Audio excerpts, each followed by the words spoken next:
Why did you build this app? Conversations with business leaders and entrepreneurs who are building software applications to solve their unique business challenges.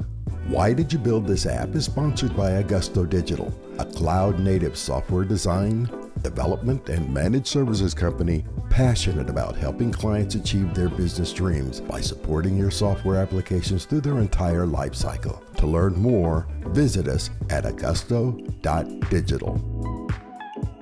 Welcome to the very first podcast of Why Did You Build This App? A podcast about why entrepreneurs and business leaders develop custom software applications. Today, our guest is Bill Gagnon. He's the head of global digital strategy transformation and customer experience at Boston Children's Hospital, the #1 ranked pediatric hospital in the nation for the 9th year in a row, according to US News and World Reports. We explore his background and how Boston Children's uses custom software applications to meet its business challenges. I hope you enjoy it. All right, we're with Bill Gagnon. Hi, Bill. Welcome to Why Did You Build This App? Hi, Brian. Thanks for having me today. I've been really looking forward to this interview. This has been a long time coming, and I wanted to have you as our first guest because I think your background is so interesting. You've got such a great perspective on this topic. So let's start by just getting a little bit of your technical and your industry background out. Maybe tell some stories about how you broke into this and kind of how you became in the role you're in right now with Boston Children's Hospital. Sure. I use terminology. I consider myself a digital dinosaur. I've been around for, since the, mid 90s. And I was one of these that, I had some friends when I got out of college. I did the reverse. Most people, went through college and partied and, didn't pay attention. I actually, went and paid attention, paid my way through. And then I went to Miami to work. And then I figured, okay, now I can get out there and actually have a life. In doing that, one of the things that I met some friends that were actually starting to do some, learning about HTML coding. And I thought, God, I got to get my arms around this. Like, what is this? And I remember going into a couple of courses and going back to the boss I had at the time that was for Animal Whole Field, representative. And I thought we could take your, paper print catalog that you're spending so much money on printing all the time and put it online. And, of course, I get these eyes back like, what's online? What are you talking about? And so I said, look, let me just put together, a website. And that was even a foreign word at that time, back in 95. So anyways, I put together, a website and did it all set. Literally within 6 months, they were actually doing most of their B2B sales through this channel. People were ordering new products and going through there. So they saw it streamlined. And, it was one of those things that just kind of, steamrolled from there. I was actually out to dinner one night in South Beach talking to somebody about what I did. And the person got up, gave me a card and said, look, love to talk to you tomorrow about this. We're thinking about doing this with our electronic division, which turned out to be Macy's Federated Department Stores. And I started working in there and going through it all and doing the same thing. And then, you'll find with me, I'm a person that loves challenges. And so I had, somebody from Citigroup one day show up in the office and said, here's a plane ticket. We want to find out if you can do this, but in banking. And I thought, okay, that's a huge, responsibility. Let's check this out. And, 1 week later, I was actually driving myself up to New York. So moving from Miami up there. And started working in the finance area, and really just, I went from, as I tell people, bringing my dogs to work with me in South Beach wearing shorts to suit and tie every day in big finance, and really just seeing, it was a total change, but it was an excellent opportunity. Really that was with Citigroup, right? It's like one of the biggest banks in the world. Right? It was huge, and it was like a great opportunity. I remember my first meeting. My boss was like, just sit there and don't say a word and analyze everybody around the table and figure out what it's going to take to actually get everybody on board, because you're coming into this trying to, show them and sell them on something that was totally foreign to them, taking the brick and mortar and putting it online. And so I started out originally in the consumer finance area with student loans and with second mortgages. And that quickly parlayed into online banking, kiosks. And back then, you ran a team and it was very slim, and you were head chef, cook, and bottle washer. And right. I did, not only the website, but our team managed, the online marketing, the affiliate programs. We were one of the very first teams to start working with Lending Tree. And, we were sitting there one day and I'm thinking like a conversion rate of 30%. It's like, let's do 50% by tying their FICO scores into the back end system. So, we started doing things with APIs that nobody was even doing. So at that point, that was, I call Citigroup the boot camp for real world for me. It was like really taught you what you needed to know. I, at the time, wanted to, take my role to maybe a global perspective, because I thought, I've done this in retail, I did this in finance, banking. What's it like to take digital, internationally, dealing with different cultures, selling different, mindsets.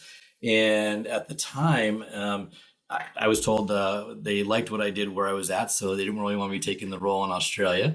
But I turned around and literally got a phone call from GE, and they were saying that, look, we just bought this book of business, 57 different international banks, and we need someone to come in and help with branding and setting up the digital experience. And I thought, this is exactly what I was looking for. And so a couple weeks later, joined, and it was so ground floor in that literally I just had like the country and a localized address of where the branch was, where I have to basically be dropped in to take care of things. And it was really interesting. I was able to go there, and it was much bigger and broader than what I was used to doing. It wasn't just so much digital transformation, or even back then, digital transformation wasn't even a terminology, right? It was more like, how do you start to digitize the process? Yeah. What I ended up doing also is, putting, right people, right roles on doing that, looking at branding, looking at redoing everything and tying through the whole experience. So it was huge. And even some of the banks we worked in, like in Poland, there's so many different things culturally that, a lot of the business lending was with, your, personal loans, but yet people did not want to be seen going into a bank for a personal loan. So that's why, I love the fact that I had the ability to do international work for over 10 years, because we had to learn that, okay, maybe we have to put kiosks throughout the town where people could go and not be seen, so they could do these underwriting events and things like that. And so, a lot of just key learnings that you get. So, it's not, it's always the same as like selling in, different cultures. You really have to, customize the experience. How did it lead you into what you're doing now at Boston Children's Hospital? Maybe talk a little bit about what your current role is. I went from GE over to Cigna, and I was on the insurance side of things. And so doing kind of a similar role, the digital transformation, helping people, transform their business. And so at that point in my life, I had, experience in retail, banking, finance, insurance, with GE, healthcare products. And then I was thinking, okay, I want to be in the healthcare world. What's that like? And so Boston Children's actually called me up one day, and I remember I was driving home, and and it was a long day, and it was kind of a rough day, because my social media team had a little bit of a challenge where one of the patients was just needed some real extra care, and you really saw the insurance side of the house. And, I had said to the headhunter, I said, look, I said, just, I appreciate the call. I said, but unless you, can tell me this is going to be something I'm going to do that's going to be good. I said, I don't want to waste your time. And they turned around and they said, well, it's for, heading up Boston Children's and helping out, all the different families, with their care and their whole care process. And I was literally, I went there the next day, and I think I accepted the job that night. Yeah. I hear that so often in our work in healthcare. I mean, that's a big reason why people are in healthcare, because they have a heart for it. They want to make a difference in people's lives. They want to help people and serve people. And I just think that's so admirable. And that's a thing I find across really the whole industry in the provider space, especially. And that's cool that you have that heart for it too. It's great. I always tell my team, especially, I mean, it's a little bit different now, but, pre-COVID days, you can see when someone's really getting, a little bit like burned out, or they burn the candle at both ends. And I was the first one to say, look, grab a coffee. I said, and go sit in the lobby for 10 minutes. I said, and you're going to have a different perspective at the end of that. When you see the families coming in, what they're dealing with, and the fact that you help them to get to that point, I said, that's huge.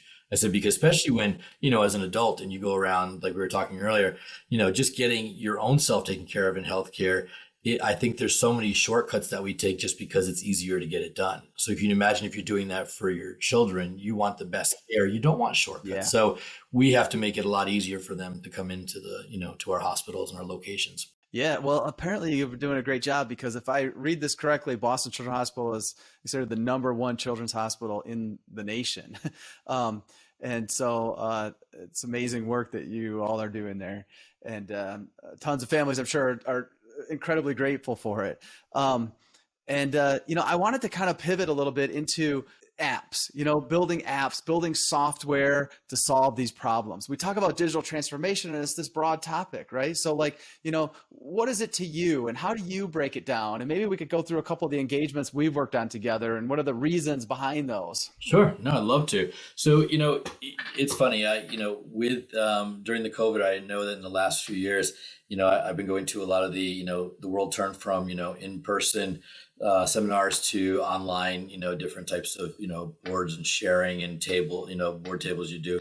And the one thing that, I'd always walk away and people would like either reach out on LinkedIn or talk to me later. They said it was interesting because you have a different perspective than the usual digital engagement person.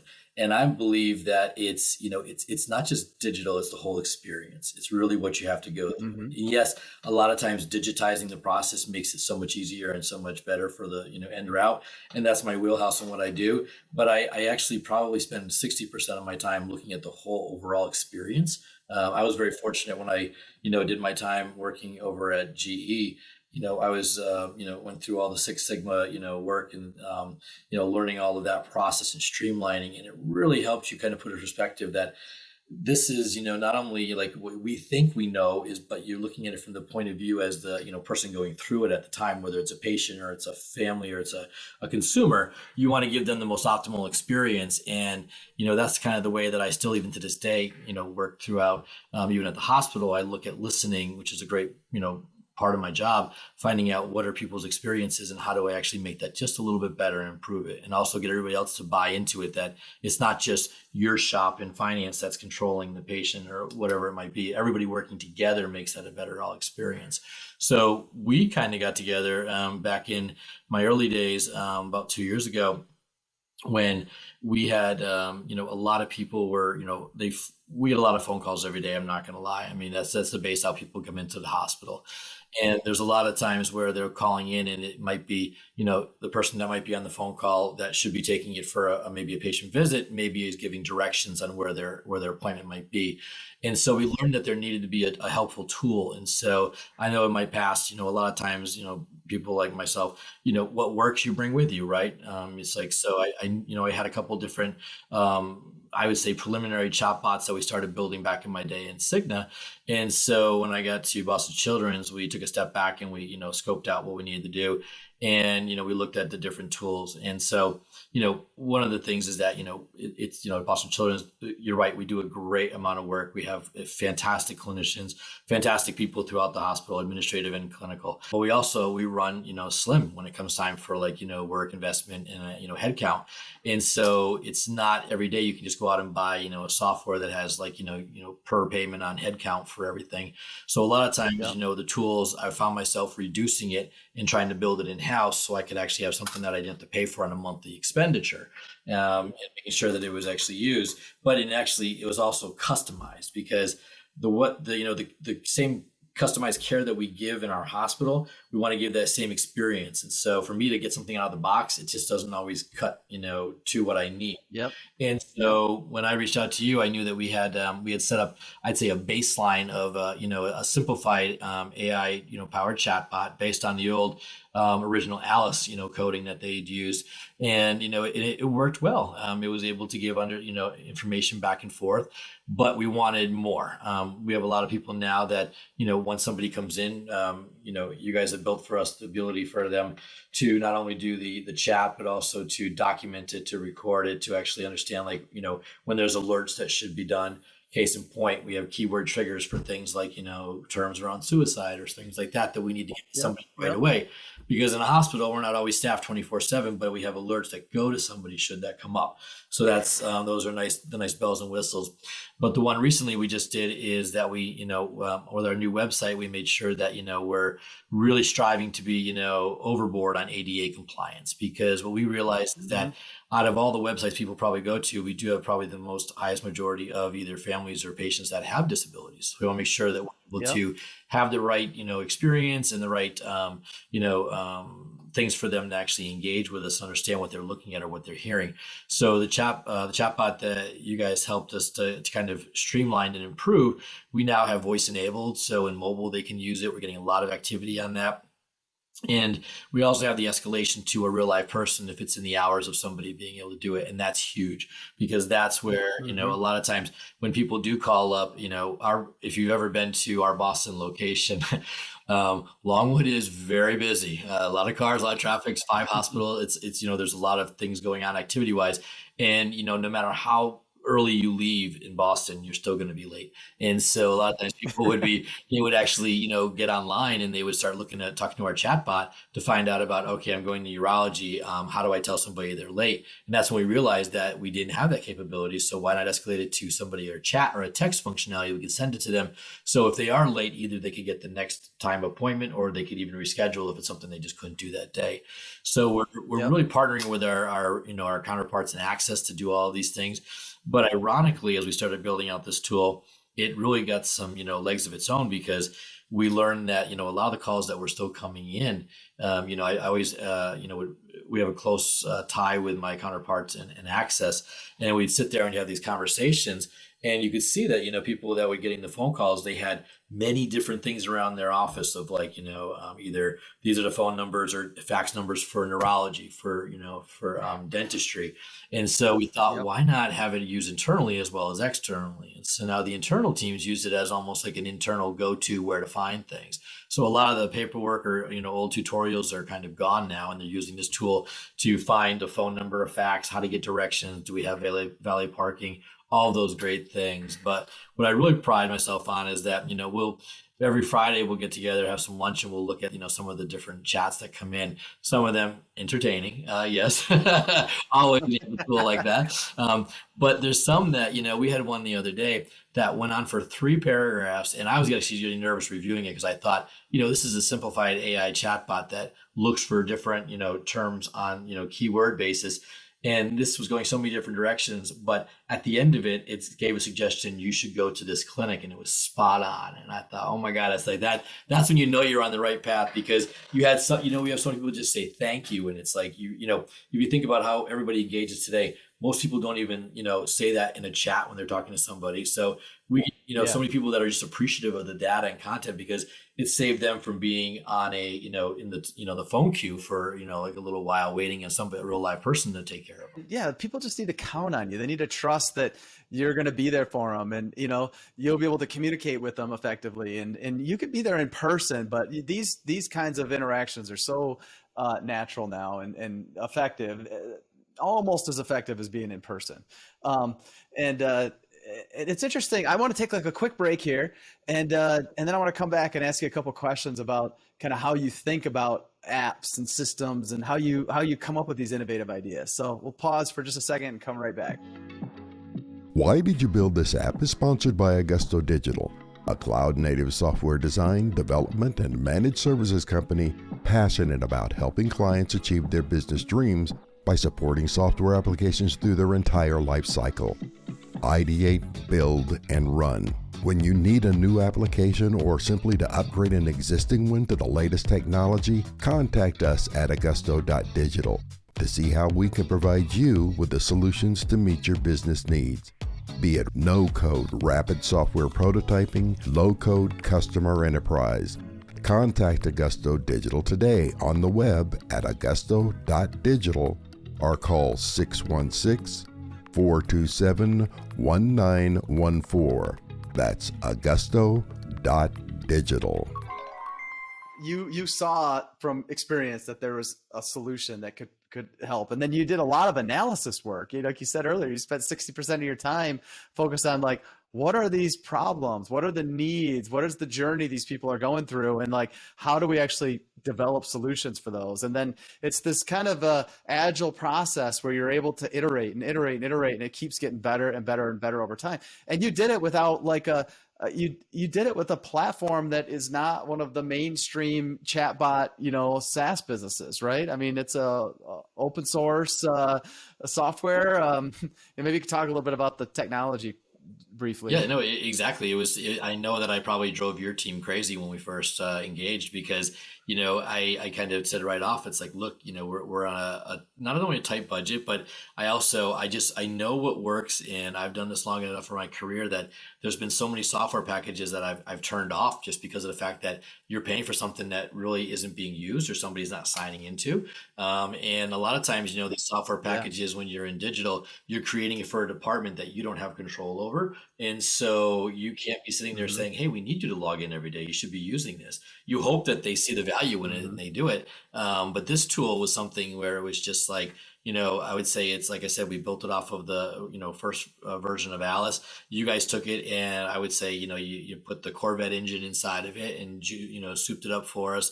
It's all background, PHP, which, integrates very nicely across the board. The Yep. reality is I don't have monthly fees on software that I've got to be paying for, and Yeah. I'm getting huge Yeah. results from it. And it's customizable. That's the fact. Yep. I'll call up your team. We have actually our once a week meetings, which are fantastic. And I'm always telling them, it's like, okay, next time it's like, let's add this to the tool, or let's put this on. And I Hmm. like the fact that we Hmm. can grow it, and it doesn't look like that we're just creating like a Frankenstein monster. It's very streamlined. It's just next week we have a new type technology that's like a new add-on feature Yeah. for it. And this is just one app. I mean, you see so many other apps too. Maybe talk a little bit about why you built the QR solution, the QR code solution during COVID. Exactly. Well, that's how we found each other because, it's like somebody asked me today, it's like, you guys were in Boston. How did you find these guys? And I said, well, it happened, when COVID broke out, and, myself, I think I was patient zero in Worcester, Mass when I came back because I had just returned from Brazil, and I literally got off the plane and then was, sent in the ambulance to the hospital. And it was before they even knew what was going on and all that. So luckily, knock on wood, I was one of the good ones that came out, survived out of it, no matter what I had. But as we were going through this, our world really, there's everybody's turned upside down. My team for digital marketing turned into, yes, a website, but now it's all customizable for like COVID was a huge section. Everything was COVID. Everything was COVID content. We were doing, videos and content updates and infographics, everything. Our emails switched over. I mean, we have a huge email project program that goes on where most of the emails just converted to what's going on with COVID. What do you need to know and where do you go? Because people are looking for answers. And one of the things that came up was I was on a meeting one time, and I'm known as the what if guy, and so I'm on these calls sometimes, and I'm like, I like to listen to what the pain points are, and it's like, well, what if we did this? And one of the pain points that day is they were talking to me about that. We are a hospital that has a large number of rare and unique conditions, and we couldn't shut down like the rest of the world. We had to take care of our patients. I mean, that's what we're there for. And so patients were coming in, but it was restricted how many people they could come with, and even parents were limited time. And then a lot of our business that comes in, or a lot of the people that come into our hospital, they're referred patients. And so the referring clinician wanted to find out what's going on, where are we at with this? And so we started thinking, okay, well, everybody's going the route of, Zoom calls. Legislation was a lot more relaxed, so we could actually use Zoom. But the challenge was like, it's like back to my days. I was thinking, I brought myself back to my days at Citigroup when you were trying to do online affiliate programs. Is that try to give somebody a URL to remember in marketing is like you're going to lose them. It's got to be a short URL, something crisp they can remember and type in. Because otherwise, what are they going to do? They're going to type in like Citigroup, or they're going to type in Boston Children's. The core of it, you lose all the tracking parameters, right? And so the one thing I thought of, it's like, well, I know it's a little bit dated. I said, but what if we used QR codes? And we put that on there. I said that way you can send them right to the URL, and then you can hand it out to the patients, families, referring clinicians, and it just skyrocketed overnight because what happened is the first use case was all the people in the family that missed a child wanted to see grandparents, siblings. They could zoom in and talk to their child. The line was always available for referring physicians when they met with the clinician in charge and also the administrative in the hospital. And then even like the parents, when they had to meet with maybe a doctor consultation at night or during the early hours and they were at work. And so it was just multifaceted, and it went off. And it was funny because we had an article that was done on the hospital about, some of the things that, everybody's like trying different things in the time of COVID. And we had, talked about that. And I had some people in the industry that were peers of mine, that was a time where I was getting abused by everybody. They were calling me up and saying, boy, you're really dating yourself going old school, pulling that one out of your hat, a QR code that nobody uses that stuff anymore. And, and so when your team had called about the article, I was actually probably at the end of my rope where I was almost like, what are you, you're not calling about something good. And that's what we started talking about it. And they're like, no, we wanted to learn more about the why behind it. And, we had a great conversation. And like a couple of days later, we were doing business on the chat bot. And now I laugh because every time I go out to eat, it's all QR codes. Everything you do right now is all QR. Nobody wants to give you something here. Check out the menu here, or this is how you order this here. And so it's definitely something that has rebounded. And I mean, was it old school at the time? Oh, absolutely. I remember saying it and people looking at me like, what? But we're in the hospital now. Even all of our posters have QR codes just to, like, if you're going to go from here to the cafeteria, here's the directions and wayfinding that you actually do. So much easier. And I even even on like a Roku TV or something like that, where you have to like register if you're like staying at an Airbnb or something like that. So much easier when the QR code's there. It's like people actually finally understand how to use them now. That's a good use case. Exactly. And it just became all these things during COVID. I feel like this, video calls and, doing Zooms and things like that. Like those were much harder to convince people to do just a couple years ago. Now they're just like ingrained, and it's part of how you live with and how you interact with people. Funny, isn't it? Yeah, how things have just transformed overnight. Even myself, I think 2 years ago, I probably would have been in a meeting saying that, let's say, remote work, is it something my whole team could do? And I was like, I don't know if the whole team can do it, because not so much that, they work remote, but it's more of like, we deal with, our hospital's 50% administrative, 50% clinical. And you really need to be in front and facing with them. But, it works. Zoom has been doing it. Nobody's missed anything. If anything, I think the relationships have become stronger because you just, you were there during the times when needed and you got things done. I'm curious, how do you think about apps? I mean, you see so many, you've worked with so many different applications within businesses, public facing, internal, all these different platforms, right? Like, how do you think about them? Like, when does it become obvious in your mind, like that needs to be an app? So I'll probably sound like a broken record, but when I was at GE and I went through all the Lean Six Sigma process, that stuck with me. I guess I base every role that I get into now on that. When I start a new job or a new section of what I'm working on, I go back to the basics. I look at getting all the core stakeholders together. I do a quick, even if it's a couple hour, just like mapping process. I learn about what's going on, but more importantly, I learn opportunities. I don't even kind of call them pain points anymore because everybody knows their pain point. Opportunities gets people to buy into it and say, okay, let's try that. And the reality is that, at the end of the day, what I end up like putting on the table to do is because that's what's going to make the experience better for, all stakeholders, not only, patients and families or customers, because where I'm at right now at Boston Children's is that we have many different people that we actually work with. It's not just like a consumer, like a retail store would have. We have patients and families. We have referring physicians that, send children to us. And we also have research communities, and we have people that just want to know more about, like what the hospital is doing overall.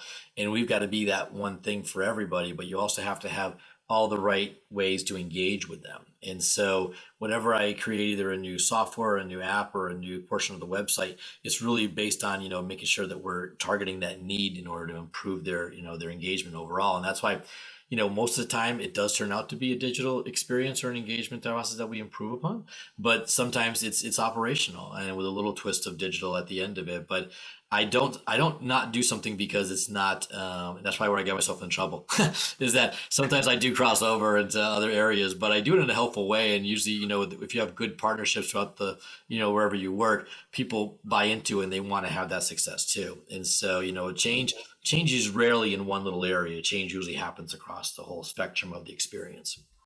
That's so true. And, it is interesting because change is kind of a difficult thing too for people.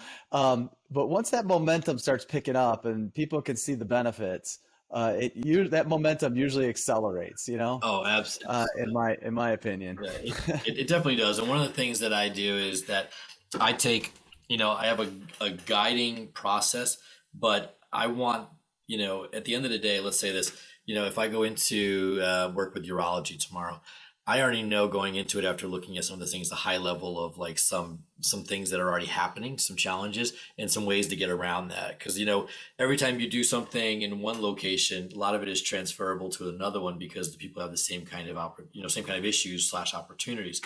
And so what I like to do is go into it and I do it in a way that I point out the opportunities, but I get the people in the room to say it as opposed to me, because it's different when it comes from the people that are in there, because then they own it, they buy into it, and they make sure that they nurture it going forward, that it's just not a one and done and they go back to their day job after the session's over.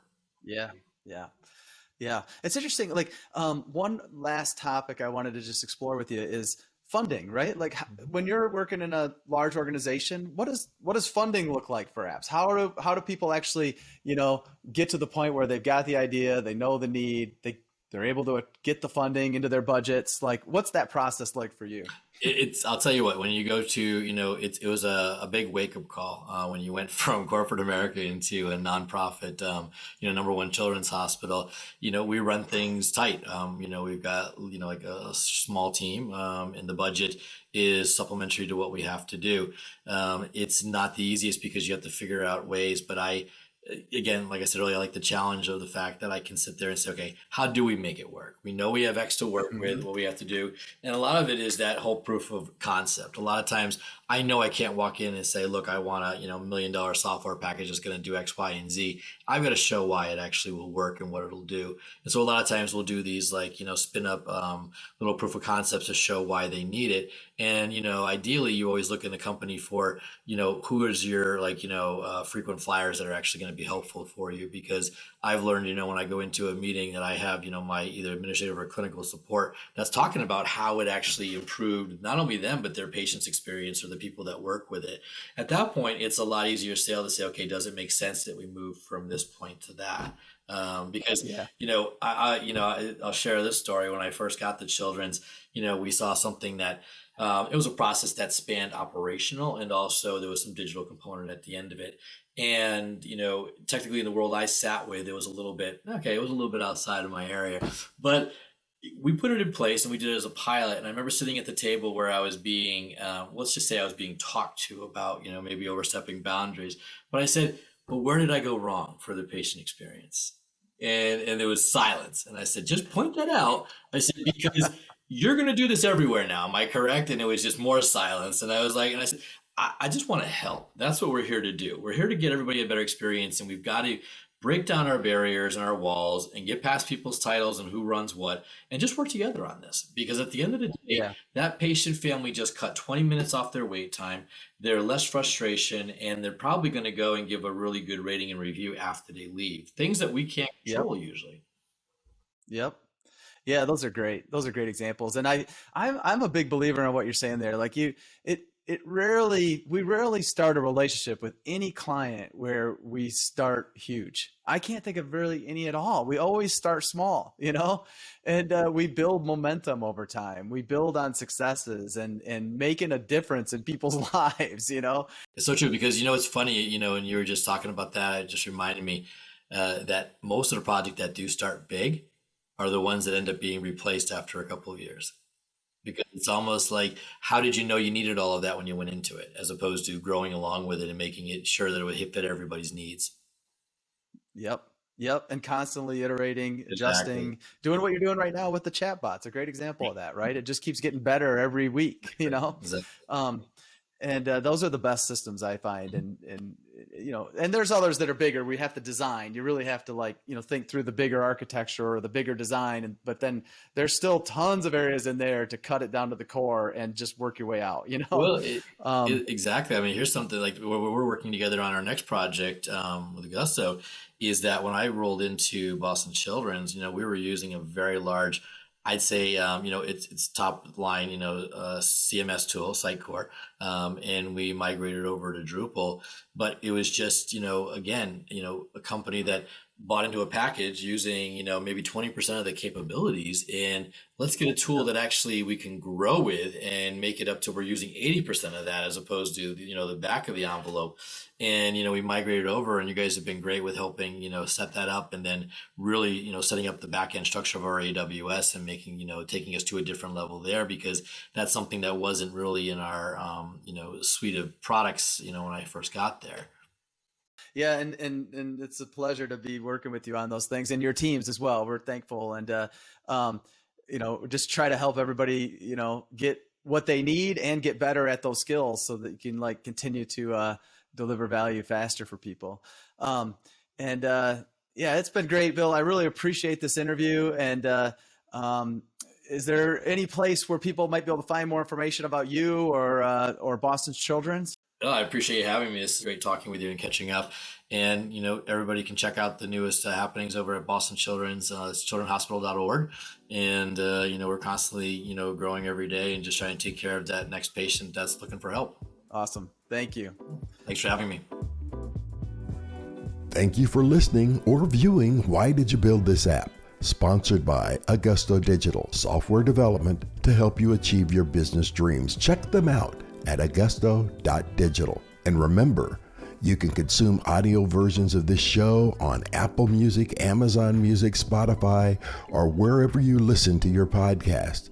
And a video version is also available on YouTube. Whenever you listen, don't forget to rate the podcast. You can also view, listen, and read a full transcript of this podcast at whydidyoubuildthisapp.com.